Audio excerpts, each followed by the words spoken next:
Greetings, owners of fine luxury cardboard rectangles. Got a little news blast for you on the hypocrisy of Wizards of the Coast. So, wasn't really planning on doing a video today. Had to do a whole bunch of stuff around the house, deal with the heat wave and whatever, but regardless, wanted to cover this because other news is bound to come along.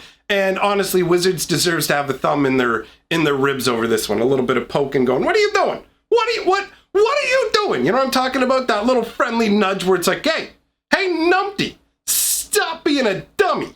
All right, so what's going down? This is a scenario where on one hand, kind of understand it, one hand, can't understand it, all right? This whole situation involves a Twitch streamer by the name of Lisbeth Eden, okay? Now, this individual has done a ton of Magic the Gathering streaming. I think like maybe a year ago or so. I've been in a couple of streams back when I used to spend more time prowling around on Twitch, seeing who was doing what in terms of Magic the Gathering. I really like going to tiny little streams where there's not that many people and hanging out. But regardless, I've been to her streams. They're just normal, everyday streams, all right? It's just, here's me streaming some Magic the Gathering, and on Twitch, there's a link to her Instagram. On the Instagram, it's just her wearing bikinis and stuff, all right? So that's it. Now, she does have an OnlyFans, but from what I've seen, not connected in any way to the Magic the Gathering stuff, right? It has nothing to do with it.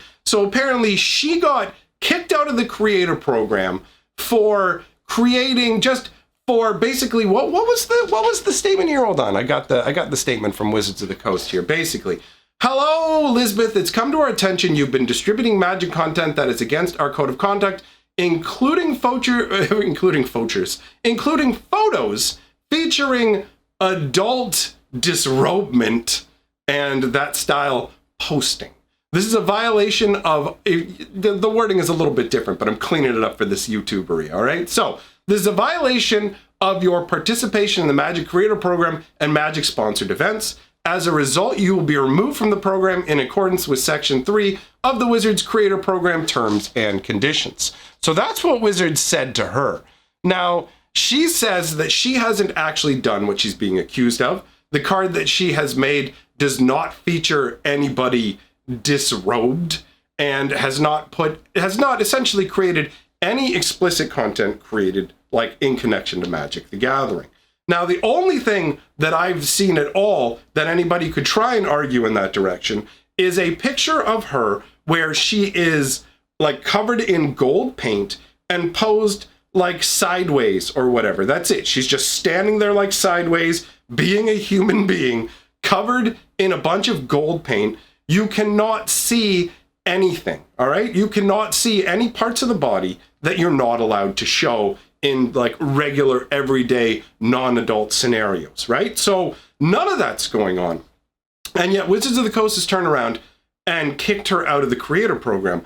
Now, there are people, I've seen people going online talking about how it feels disingenuous of them or hypocritical of them because there are a number of cards that feature women in various states of, hey, check me out, buddy. And that's true. I mean, if you go all the way back, there are things like Sylvan Paradise. Like there's a number of cards. Earthbind is obviously a major one as well, where they are very, very much like, whoa, okay, this is clearly for adults. You know what I mean? Like you look at it and you're like, this was not made for children.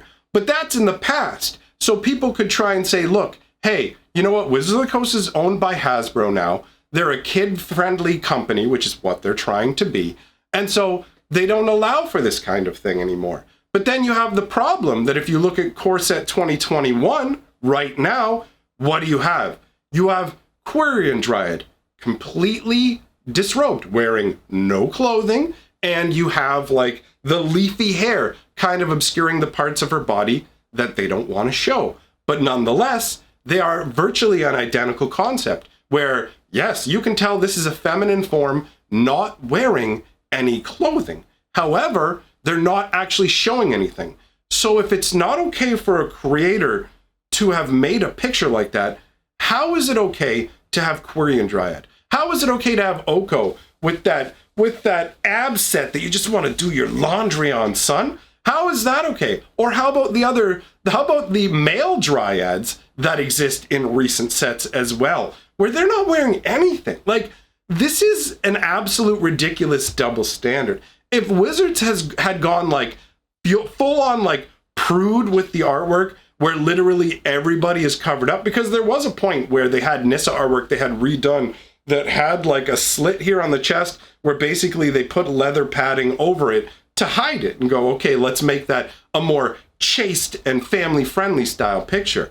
So it's one thing if they're doing it across the board and they say, look, you gotta go. Like, if that was the case, then I could understand them saying, look, you haven't done anything specifically wrong with Magic, but unfortunately, because of your Instagram with your scantily clad, and even a step further, because of your OnlyFans, we don't feel like we want you connected directly and endorsed by our family-friendly brand.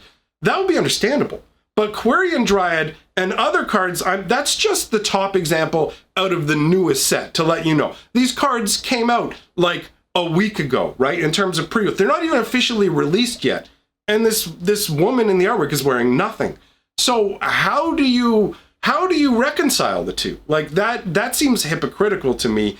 And it's already, the creator program to me already seems like it's just designed to take advantage of Magic creators. They offer very little reward with the creator program, honestly. They offer you a code for 1,000 gems here or there, or something like that. That's like worth like $5. And that's if you stream for multiple hours. And they'll give you codes to give out to your viewers that give them like a random uncommon ICR, maybe the chance at getting a rare ICR, but just one random uncommon card from the game. Now, on one hand, you could say like, well, they don't have to do anything at all.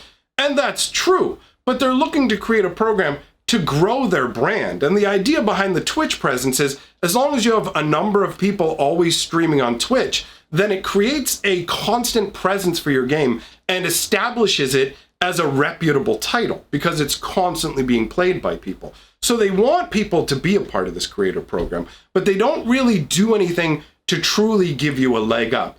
Everybody joins the creator program. You can basically be a part of their pre-release event, which is a cool concept, right? Where it's like a day before the set comes out, you can get early access to it. It's a cool idea on the surface, but underneath it, it really just turns into, because they give it access to it to everybody, it's not helping small creators, and the big creators don't even need it. If you look at some of the biggest creators, like Tolarian, the Manosaurus when he was still like more relevant, those guys basically, like, just Wizards of the Coast would give them preview cards and they would just be like, yeah, thanks for this work I have to do unpaid for you guys, essentially. You know what I mean? Like, there's evidence out there that being given a preview card isn't that big a deal, but Wizards makes you like essentially grovel for it. You have to ensure you will never say anything negative about them. I'm like 100% blacklisted by Wizards.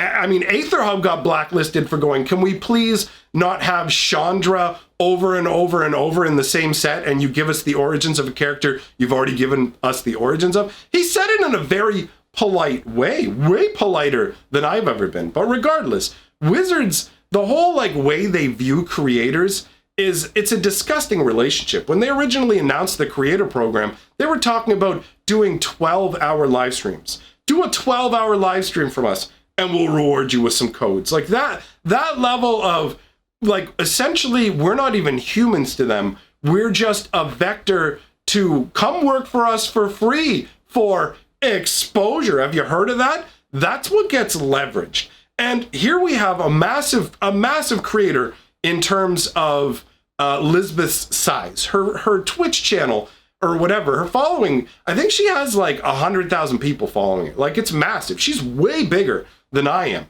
And Wizards of the Coast is just snubbing her for doing what they do. Excuse me, you're not revealing any actually of the parts of your body you're not allowed to show.